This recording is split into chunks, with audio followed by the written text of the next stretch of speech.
বিসমিল্লাহির রহমানির রহিম। আসসালামু আলাইকুম। আমি রাইডার খান নতুন আরেকটি ব্লগে আপনাদের সবাইকে স্বাগত জানাচ্ছি। দেশ এবং প্রবাস থেকে যারা আমার এই ভিডিওটি দেখতেছেন, আশা করি আল্লাহর রহমতে আপনারা সবাই ভালো আছেন। আমরা কলিগরা মিলে মুন্সিগঞ্জের মাওয়ার পার গিয়েছিলাম ইলিশ খেতে।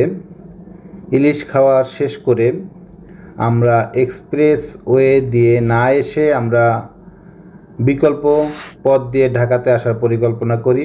তাই আমরা মুন্সিগঞ্জের কনকসার বাজার থেকে বেজগাঁও আসি। আসার পথে গ্রামীণ যে দৃশ্য সেগুলো আপনাদের সামনে উপস্থাপন করলাম। দেখেন গাইজ, কত সুন্দর, ঢাকার অতি সন্নিকটে কত সুন্দর গ্রামীণ পরিবেশ। আসলে না আসলে এটা বোঝা যাবে না। আমাদের খুব ভালো লাগছে আজকের এই ট্যুরটা, তাই আপনাদের সামনে উপস্থাপন করলাম।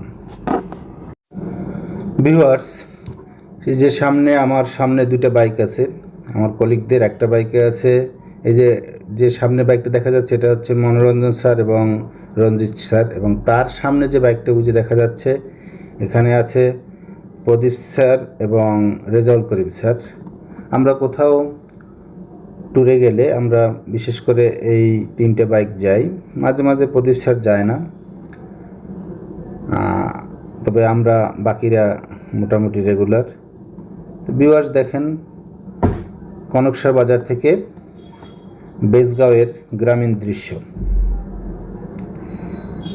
এই যে পিচঢালাই পথ, আঁকাবাঁকা পথ, খুবই ভালো লাগতেছে।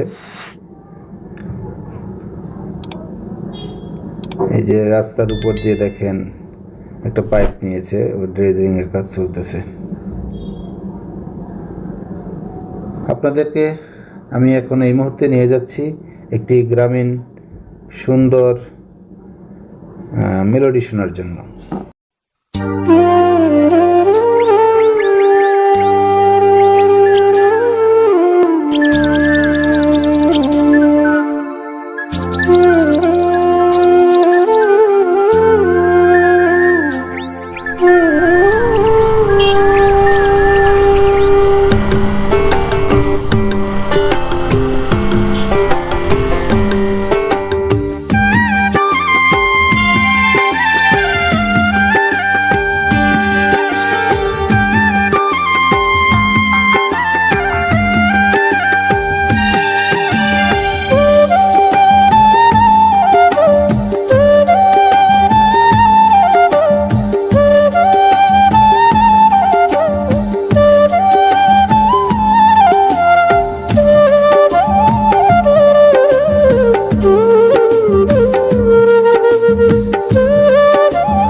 ভিউয়ার্স, আপনারা ভিডিওটি দেখবেন এবং বেশি বেশি লাইক, কমেন্টস এবং শেয়ার করবেন।